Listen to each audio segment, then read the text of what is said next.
Hello friends, स्वागत है आप सभी का एक बार फिर से मेरे यूट्यूब चैनल कहानियों का सफ़र में।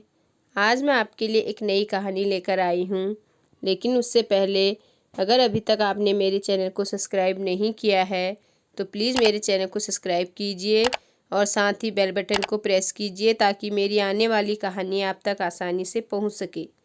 तो चलिए फ्रेंड्स, शुरू करते हैं हम आज की नई कहानी।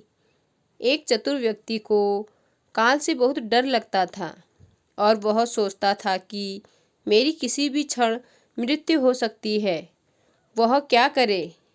एक दिन उसे चतुराई सूझी और काल को ही अपना मित्र बना लिया। उसने अपने मित्र काल से कहा, मित्र, तुम किसी को भी नहीं छोड़ते हो, किसी दिन मुझे भी गाल में धर लोगे। काल ने कहा, ये मृत्यु लोक है, जो आया है उसे मरना ही है। सृष्टि का यह शाश्वत नियम है, इसलिए मैं मजबूर हूँ। पर तुम मित्र हो, इसलिए मैं जितनी रियायत कर सकता हूँ करूँगा ही। मुझसे क्या आशा रखते हो, साफ साफ कहो। व्यक्ति ने कहा, मित्र, मैं बस इतना चाहता हूँ कि आप मुझे अपने लोक ले जाने के लिए आने से कुछ दिन पहले एक पत्र अवश्य लिख देना, ताकि मैं अपने बाल बच्चों को कारोबार की सभी बातें अच्छी तरह से समझा दूं और स्वयं भी भगवान भजन में लग जाऊं। काल ने प्रेम से कहा, यह कौन सी बड़ी बात है। मैं एक नहीं आपको 4 पत्र भेज दूंगा, चिंता मत करो। चारों पत्रों के बीच समय भी अच्छा खासा दूंगा ताकि तुम सचेत होकर काम निपटा लो। वह व्यक्ति बड़ा ही प्रसन्न हुआ और सोचने लगा कि आज से मेरे मन से काल का भय भी निकल गया।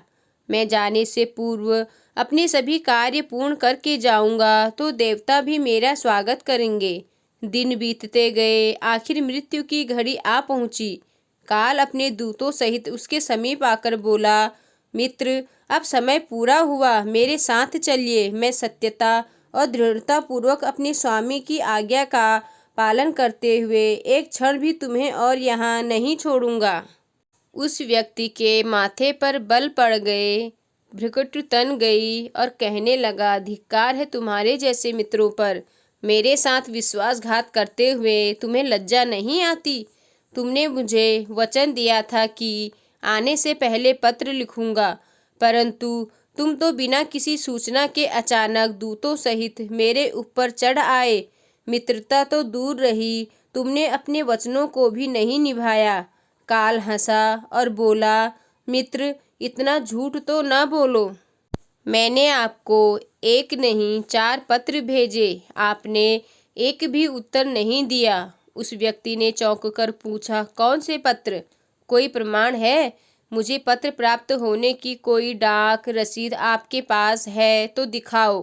काल ने कहा, मित्र, घबराओ नहीं, मेरे चारों पत्र इस समय आपके पास मौजूद हैं। मेरा पहला पत्र आपके सिर पर चढ़कर बोला, आपके काले सुंदर बाल उन्हें सफ़ेद कर दिया और यह भी कहा कि सावधान हो जाओ, जो करना है कर डालो। बनावटी रंग लगाकर आपने अपने बालों को फिर से काला कर लिया और पुनः जवान बनने के सपनों में खो गए। आज तक मेरे श्वेत अक्षर आपके सिर पर लिखे हुए हैं। कुछ दिन बाद मैंने दूसरा पत्र आपके नेत्रों के प्रति भेजा। नेत्रों की ज्योति मंद होने लगी, फिर भी आंखों पर मोटे शीशे चढ़ाकर आप जगत को देखने का प्रयत्न करने लगे। 2 मिनट भी संसार की ओर से आंखें बंद करके ज्योति स्वरूप प्रभु का ध्यान मन में नहीं किया।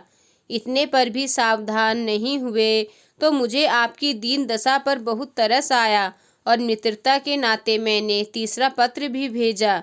इस पत्र ने आपके दांतों को छुआ, हिलाया और तोड़ दिया। आपने इस पत्र का भी जवाब न दिया, बल्कि नकली दांत लगवाए और जबरदस्ती संसार के भौतिक पदार्थों का स्वाद लेने लगे। मुझे बहुत दुख हुआ कि मैं सदा इसके भले की सोचता हूँ और यह हर बार एक नया बनावटी रास्ता अपनाने को तैयार रहता है। अपने अंतिम पत्र के रूप में मैंने रोग, कलेश तथा पीड़ाओं को भेजा, परंतु आपने अहंकारवश सब अनसुना कर दिया। वह व्यक्ति काल के भेजे हुए इन पत्रों को सुनकर फूट फूट कर रोने लगा और विपरीत कर्मों पर पश्चाताप करने लगा। उसने स्वीकार किया कि मैंने गफलत में शुभ चेतावनी भरे इन पत्रों को नहीं पढ़ा। मैं सदा यही सोचता रहा कि कल से भगवान का भजन करूँगा, अपनी कमाई अच्छे शुभ कार्यों में लगाऊंगा, पर वह कल ही नहीं आया। काल ने कहा, आज तक तुमने जो कुछ भी किया, राग रंग स्वार्थ और भोगों के लिए जानबूझकर ईश्वरीय नियमों को तोड़कर तुमने कर्म किए। उस व्यक्ति को जब कोई मार्ग दिखाई नहीं दिया तो उसने काल को करोड़ों की संपत्ति का लोभ दिखाया। काल ने हंसकर कहा, मित्र, यह मेरे लिए धूल से अधिक कुछ भी नहीं है। धन दौलत शोहरत सत्ता ये सब लोभ संसारी लोगों को वश में कर सकता है, मुझे नहीं। काल ने उत्तर दिया, यदि तुम मुझे लुभाना ही चाहते थे तो सच्चाई और शुभ कर्मों का धन संग्रह करते। यह ऐसा धन है जिसके आगे मैं विवश हो सकता था, अपने निर्णय पर पुनर्विचार को बाध्य हो सकता था, पर तुम्हारे पास तो यह धन थैले भर का भी नहीं है। तुम्हारे ये सारे रुपये पैसे, जमीन जायदाद, तिजोरी में जमा धन संपत्ति सब यहीं छूट जाएगा। मेरे साथ तुम भी उसी प्रकार निर्वस्त्र जाओगे जैसे कोई भिखारी की आत्मा जाती है। काल ने जब मनुष्य की एक भी बात नहीं सुनी तो वह हाय हाय करके रोने लगा।